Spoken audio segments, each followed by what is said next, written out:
Kai Soto umiscore ng 16 points, 5 rebounds, 1 block sa 20 minutes na paglalaro. Talagang kinayod ng ating kababayan na si Kai Soto at ito ang pinakamalaking minuto na nakuha niya sa paglalaro versus Shimane. Pero hindi sila nagwagi dahil ang score ay 98 Shimane, Yokohama 86. Pero nagpakita ng galing. Nakita yan dito, pinalo up dunk ng ating kababayan na si Kai Soto. Ang miss na 3-point ng kanyang point guard nakakampi. Pero ang ganda ng depensa at ang ganda rin ng salaksak ng ating kababayan na si Kai Soto. Pinaglaruan lang ni Kai ang kalaban. Talagang meron siya mga fake na pasa at magandang block.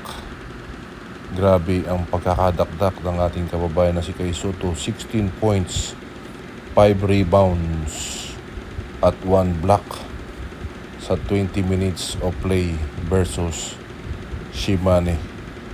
Talagang Kai Soto patuloy na nag-i-improve sa paglalaro. Abangan.